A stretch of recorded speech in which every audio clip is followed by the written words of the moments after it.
Semangat pagi, salam sejahtera buat kita semuanya. Pada kesempatan hari ini kita membahas tugas atau LKS anabolisme yang pertama yang telah kamu kerjakan sebelumnya. Baik, langsung kita masuk ke soal nomor 1. Jelaskan apa itu fotosintesa dan jaringan manakah tempat utama fotosintesa. Kenapa demikian? Jawabnya adalah fotosintesa itu adalah proses penyusunan senyawa anorganik menjadi senyawa organik dengan bantuan energi matahari. Adapun tempat utama fotosintesa berlangsung di jaringan palisade atau dikenal dengan jaringan tiang dibandingkan jaringan bunga karang atau disebut dengan spons, oleh karena jaringan tiang mengandung lebih banyak klorofil. Nah, sekarang kita perhatikan penampang daun pada tumbuhan monokotil dan tumbuhan dikotil. Nah, kita perhatikan ada kesamaan dan ada perbedaan. Kita lihat pada daun tumbuhan monokotil, yaitu sama memiliki kutikula yang berada di lapisan terluar dari epidermis. Nah, begitu juga pada tumbuhan dikotil. Lalu kita lihat ada epidermis atas, hal yang sama. Kemudian terdapat jaringan sklerenkim yang terdapat pada daun monokotil. Begitu juga ada selubung sel parenkim. Lalu ada jaringan sklerenkim yang bertindak sebagai penguat, dan kemudian ada epidermis bagian bawah. Lalu dilengkapi dengan adanya rongga udara, xilem, dan phloem. Sedangkan pada daun tumbuhan dikotil, terlihat di situ ada parenkim palisade. Lalu ada parenkim spon atau jaringan bunga karang, lalu terdapat epidermis dan disertai dengan kutikula.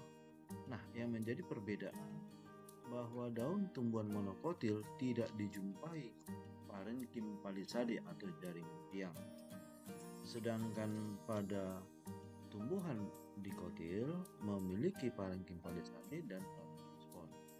Jadi bisa kita simpulkan bahwa pada daun monokotil tidak dijumpai jaringan palisade.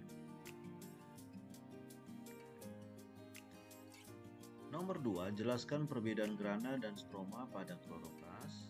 Maka jawabnya itu adalah grana berupa kumpulan tilakoid yang mirip seperti tumpukan koin dan di dalamnya ada pigmen, itulah yang dikenal dengan klorofil. Lalu di dalam grana terjadi transfer energi matahari atau foton yang dirubah menjadi energi kimia atau ATP. Dan di dalam grana berlangsung reaksi terang karena memanfaatkan langsung energi matahari serta pelepasan oksigen yang berasal dari air. Stroma adalah ruang antargrana yang merupakan tempat fiksasi karbon dioksida di mana terjadi pemanfaatan energi kimia membentuk karbohidrat. Lalu di dalam stroma berlangsung terjadi reaksi gelap. Nah, sekarang perhatikanlah ilustrasi bagaimanakah kloroplas. Nah, inilah kloroplas. Di dalam kloroplas terdapat tilakoid. Lalu di luar dari tilakoid yang disebut dengan stroma. Nah, perhatikanlah tilakoid yang menerima energi matahari serta masuknya air. Lalu di dalam tilakoid terjadi reaksi terang dan sekaligus melepaskan oksigen. Dan kemudian setelah terjadi reaksi terang akan menghasilkan berupa energi kimia berupa ATP. Dan disinilah terjadi perubahan energi cahaya matahari menjadi energi kimia dan melepaskan berupa enzim NADPH, lalu yang akan diberikan ke siklus Calvin pada reaksi gelap. Dan selanjutnya produk dari reaksi gelap akan masuk menuju ke tilakoid sehingga terjadilah proses siklus Kelvin-Benson yang berlangsung di dalam stroma. Nah, sekarang nomor 3. Jelaskan apa itu fotosistem dan apakah perbedaan fotosistem 1 dengan fotosistem 2.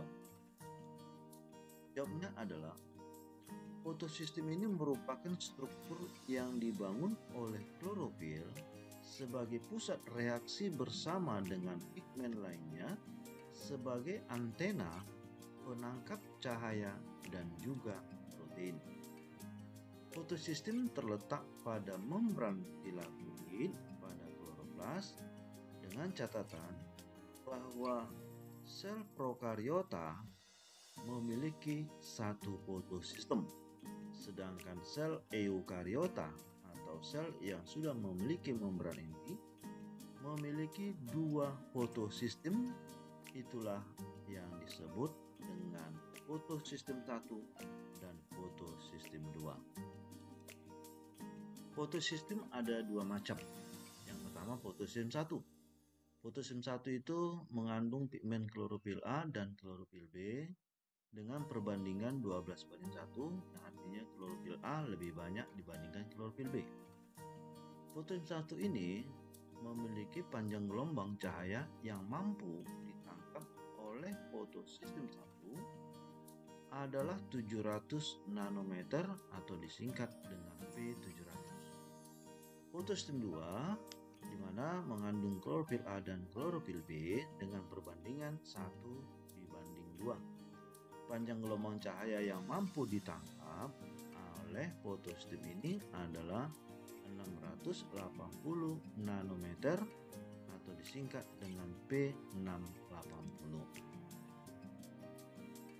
Nah, perhatikanlah gambar fotosistem 2 dan fotosistem 1.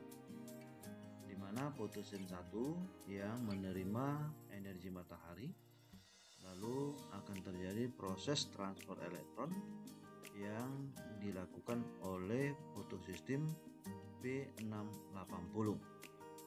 Di lain pihak terjadi proses pelepasan ikatan H2O sehingga menyumbangkan oksigen. Nah, fotosistem 1 di mana fotosistem 1 ini menerima cahaya matahari dan juga menerima transfer elektron dari fotosistem 2 yang tujuannya untuk menghasilkan transfer elektron berikutnya dengan tujuan menghasilkan berupa NADPH. Lah merupakan fotosistem 2 dan fotosistem 1. Nah, demikianlah pembahasan kita tentang LKS anabolisme yang pertama. Semoga pembahasan ini bisa menambah wawasan kita semuanya. Terima kasih.